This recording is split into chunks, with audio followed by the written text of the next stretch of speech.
Hello dear. अगली worksheet है अपनी 3 नंबर कक्षा 10 वर्कबुक के लिए। इसमें 2 स्टोरीज अबाउट फ्लाइंग से संबंधित हम 2 पैसेज पढ़ेंगे और मोस्ट इंपोर्टेंट क्वेश्चन आंसर करेंगे। पहला पैसेज है हिज फर्स्ट फ्लाइट से संबंधित है। देखो भी the sun was now ascending the sky. सूर्य क्या कर रहा था? अभी आकाश में ऊपर चढ़ रहा था। ब्लेजिंग ऑन द लेज, और उस चट्टान के ऊपर चमक रहा था। दैट फेस्ड द साउथ, जिसका साउथ की दक्षिण की ओर फेस था। He felt the heat. He मतलब यहाँ पर सिगल के लिए आई है, वह गर्मी महसूस की उसने। Because he had not eaten since the previous nightfall, क्योंकि उसने पिछली रात से कुछ नहीं खाया था। ही स्टेप्ड स्लोली, उसने थोड़े से कदम आगे रखे।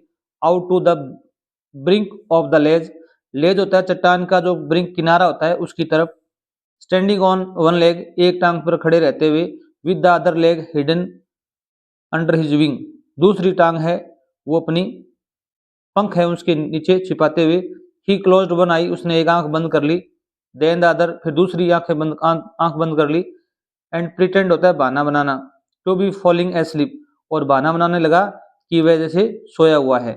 Still they took no notice of him, फिर भी उन्होंने उस पर ध्यान नहीं दिया था। उसके जो बहन भाई हैं और जो उसके पिता हैं उन्होंने he saw his 2 brothers and sisters lying on the plateau dozing with his their heads sunk into their next.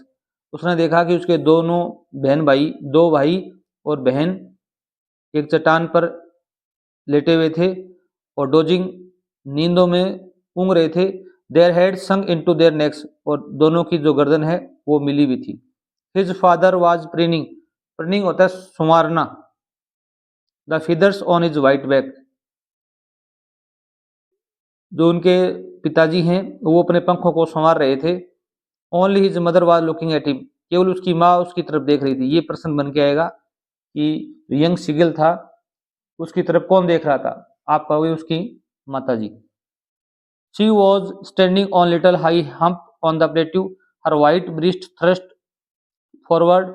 Now and again she tore, now and again मतलब बार बार। सी टोर, वह फाड़ती है। At a piece of fish, एक मछली का टुकड़े को। दैट ले एट हिज हर फीट, जो कि उसके पैरों में पड़ा हुआ था। And then scraped each side of her beak on the rock, फिर अपनी जो चोंच है उसको चट्टान पर घसीटती है। The sight of the food maddened him, maddened होता है पागल करना। जो ये भोजन का जो ये दृश्य है, जो यंग सीगल है उसको पागल करता था, तो उसे भूख और महसूस होती है। हाउ ही लव टू टेयर, टेयर होता है फाड़ना, फूड। दैट वे, वह भी इस तरीके से भोजन को फाड़ना पसंद करता है। Scraping his break now and again to whet it, whet होता है तीखा करना। ये जो वर्ड है इसका मतलब होता है तीखा करना, to sharpen. Who is being referred to as he in the above passage, ऊपर वाला पैसेज है उसमें ही किसके लिए प्रयुक्त हो अभी? ऐसा प्रश्न आपके जरूर बन के आएगा। ही आया है वो क्या अभी सिगल के लिए आया हुआ है, तो यहाँ पर बी आंसर आपका सही होगा। यंग सिगल है उसके लिए ही का प्रयोग हुआ है। अगर आप चैनल पर नए हैं चैनल को सब्सक्राइब कर लीजिए। आपको कक्षा 10 की डेस्क वर्क एक्सलेंट और संजीव डेस्क वर्क के सभी मॉडल पेपर का हल, ग्रामर पोर्शन का और यहाँ पर वर्कबुक का देन करवाया जाएगा।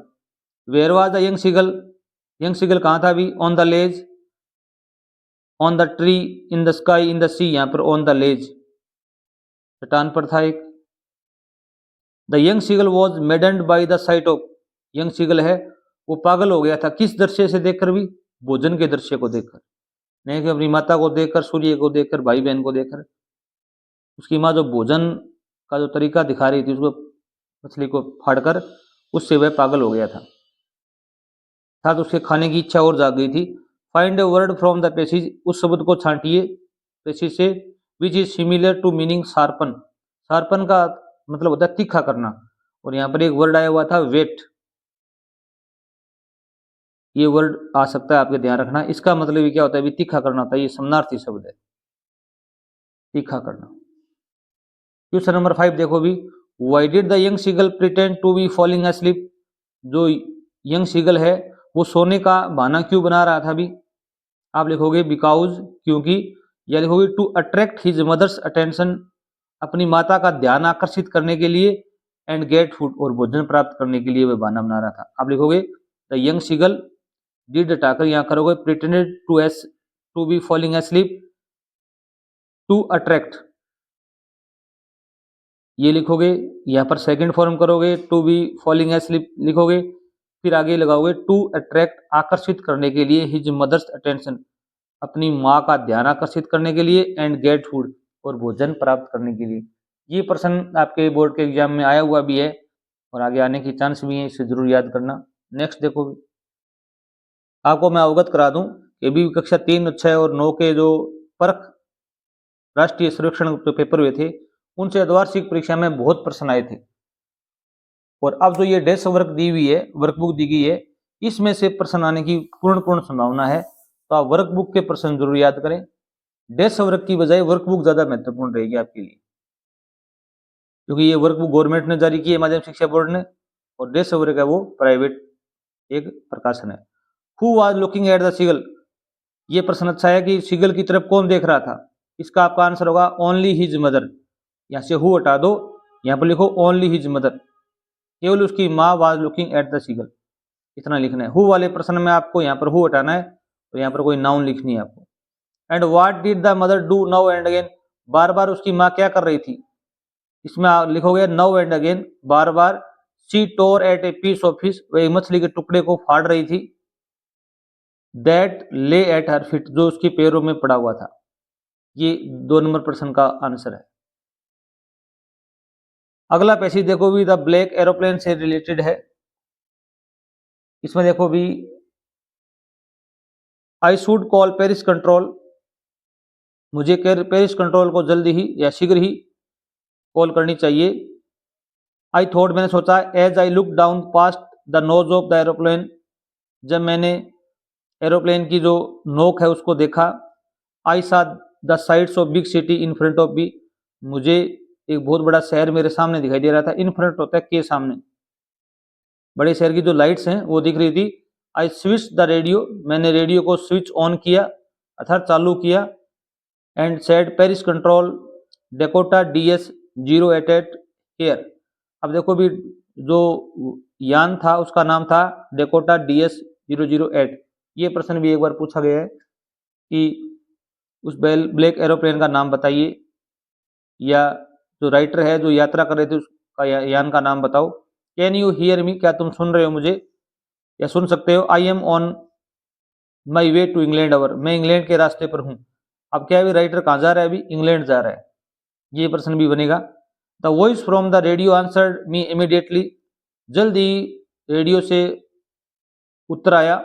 DS 088 I can hear you, मैं आपको सुन रही सकती हूँ। You ought ought to turn 12 degree west now DS 088 over, आपको 12 डिग्री पश्चिम की तरफ अपने जो यान है उसको मोड़ना है।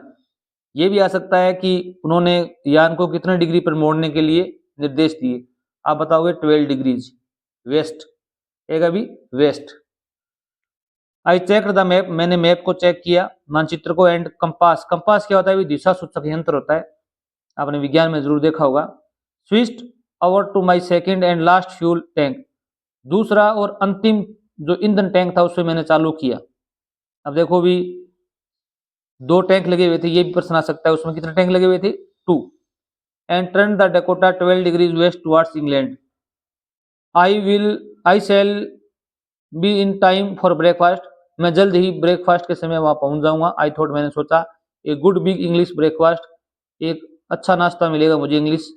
एवरीथिंग वाज गोइंग वेल, अगर सब कुछ अच्छा चल रहा था। It was on easy flight, ये बहुत ही इजी फ्लाइट थी। Paris was about 150 kilometre behind me, अब जो राइटर है वो पेरिस से रवाना हुआ था तो वो 150 किलोमीटर पीछे रह गया था। ये भी आ सकता है कि जो राइटर है वो कहाँ से रवाना हुए थे, पेरिस फ्रांस से रवाना हुए थे, इंग्लैंड जा रहे थे। When I saw the clouds, मैंने बादलों की तरफ देखा। स्ट्रॉम क्लाउड्स, तूफानी बादल आए हुए थे। दे वर ह्यूज, वो बहुत बड़े थे। They looked like black mountains, वो कैसे दिख रहे थे भी, काले पहाड़ों जैसे दिख रहे थे। Standing in front of me across the sky, ये भी ये प्रश्न आया हुआ है कि जो ब्लैक माउंटेन्स थे, वो स्टॉर्म क्लाउड्स थे, वो कैसे दिख रहे थे भी, ब्लैक माउंटेन दिख रहे थे। आई न्यू, मैंने जाना, I could not fly up, मैं उड़ नहीं सकता, एंड ओवर देम, उनके ऊपर से, and I did not have enough fuel to fly around them to the north to south, और मेरे पास इतना ईंधन भी नहीं था कि मैं उत्तर से दक्षिण की तरफ उनके चारों तरफ घूम के जाऊं। I ought to go back to Paris, मुझे पेरिस जाना चाहिए। आई थॉट, मैंने सोचा, but I wanted to get home, परंतु मुझे घर जाना चाहता था मैं। आई वांटेड दैट ब्रेकफास्ट, मैं वह नाश्ता करना चाहता था।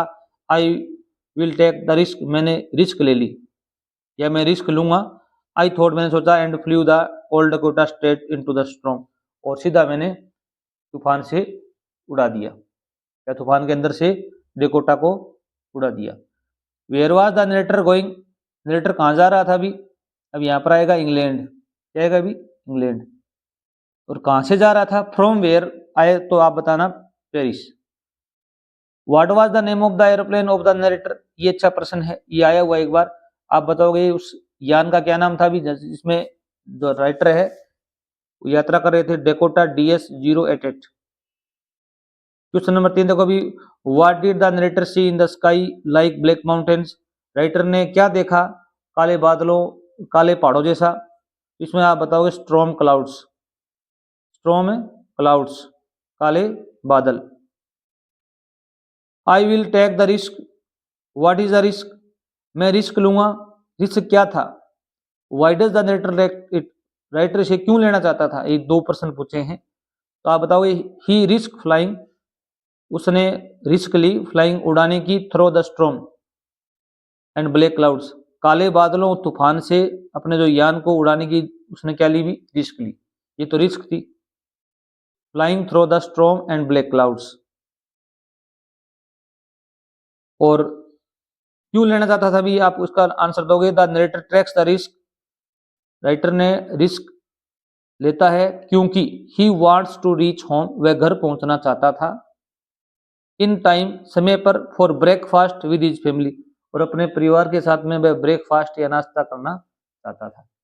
ये लाइन लिखोगे, क्योंकि वह घर पहुंचना चाहता था सही समय पर अपने परिवार के साथ नाश्ता करने के लिए। नेक्स्ट देखो भी, क्वेश्चन नंबर 5 देखो भी, why did the narrator think it was an easy flight, writer ने ऐसा क्यों सोचता है कि ये एक साधारण उड़ान थी। आप कहोगे he was enjoying the smooth flight, वह जो स्मूथ फ्लाइट का आनंद ले रहा था, या स्मूथ फ्लाइट कंडीशन का, and was looking forward to being his with his family, और अपने परिवार को देखने की उसकी क्या थी, इच्छा थी। ये प्रश्न भी मोस्ट है, याद करना इसको। Which word in the above passage means a device, आपको ए डिवाइस एक युक्ति दैट इंडिकेट डायरेक्शन, जो कि दिशा बताती है, उसका नाम बताना है। इसमें एक आया था कंपास, क्या आया था अभी, कंपास, दिशा सूचक यंत्र होता है, वो लिखना है। आगे देखो अभी, why was the young seagull afraid to fly, young seagull है वो उड़ने से क्यों डर रहा था अभी, ये प्रश्न 2-3 बार आया, 2 बार आया हुआ है, तो इसका आपका छोटा सा आंसर होगा, आप लिखोगे the young seagull was afraid to fly, young seagull लिखोगे, फिर हेल्पिंग वर्ब लगाओगे, अफ्रेड टू फ्लाई, आगे लिखोगे because it was its first flight, ये उसकी प्रथम उड़ान थी। इतनी लाइन लिख दोगे आपका आंसर सही होगा। The young seagull was afraid to fly because it was its first flight, ये उसकी प्रथम उड़ान थी। या आप लिख सकते हो मेनी रीजंस, बहुत से कारण थे नहीं उड़ने के, तो ये बताओगे फियर ऑफ फॉलिंग, डरने का भय था। अगर ये बड़ा प्रश्न आता है तो आप ये जरूर लिखना। और फियर ऑफ द वेस्ट सी, विशाल समुद्र का डर, लैक ऑफ कॉन्फिडेंस, और कॉन्फिडेंस की कमी, ये 3 कारण और दे सकते हो अगर बड़ा बनाना चाहते हो तो, इतना लिखोगे तो भी सही होगा। आगे देखो भी, describe the narrator's experience as he flew the aeroplane into the storm, आपको जो राइटर है उसका अनुभव का वर्णन करना है यहाँ पर, जो उसने कब लिया था अभी, he flew the aeroplane into the storm, जब उसने तूफान के अंदर से हवाई जहाज को उड़ाया। इसमें आप बताओगे it was a terrible and fearsome experience for him, ये उसके लिए भयंकर और डरावना अनुभव था। एक ही लाइन लिखोगे, जो अनुभव था वह बहुत ही भयंकर और डरावना था। It was a terrible and fearsome experience for him. Question number 3 देखो अभी, what made the women in the control centre look at the narrator strangely. किस चीज ने उस औरत को भ्रमित किया कि वह जो कंट्रोल सेंटर में बैठी थी वह नरेटर जो लेखक की तरफ अजीब तरीके से देख रही थी। बिकॉज क्योंकि the narrator asked about a mysterious plane, क्योंकि जो राइटर था उसने एक रहस्यमय यान के बारे में पूछा था। That helped him through a storm, या जो नरेटर था उसने कहा था कि एक मिस्टीरियस प्लान वो यान है, उसने मेरी सहायता की तूफान के अंदर से। इस बात को लेकर वह अचंभित थी।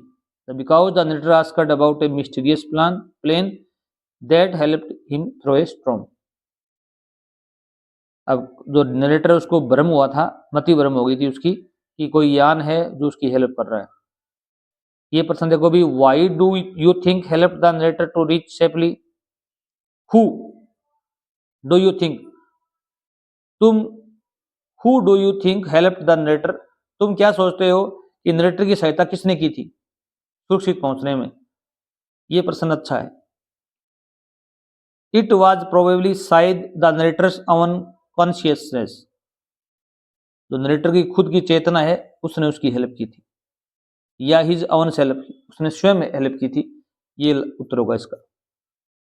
ये प्रश्न आ सकता है, मोस्ट है कि राइटर की सुरक्षित पहुंचने में किसने सहायता की, तो आप बताओगे उसका स्वयं का चेतना और स्वयं ने। Was there a real strange black aeroplane that guided the pilot, क्या वहां पर एक वास्तव में अजीब प्रकार का कोई ब्लैक एरोप्लेन था जो पायलट को गाइड कर रहा था। दूसरा प्रश्न है, आप बताओगे नो, नहीं, there was not a real strange black aeroplane that guided the pilot, वहां पर कोई भी एक अजीब प्रकार का काला एरोप्लेन नहीं था। क्यों? क्योंकि जो वुमेन थी जो वहां पर बैठी हुई थी सेंटर में, वो देख रही थी, उसको कुछ नहीं दिखाई दे रहा था। आगे है, was it something that the pilot imagined, क्या पायलट ने जो इमेजाइन किया वह था। The pilot may have been hallucinating, hallucinating क्या होता है अभी, मति भ्रम होना, कि जो पायलट का हो सकता है उसका वह भ्रमित हो गया होगा। Thanks for watching video.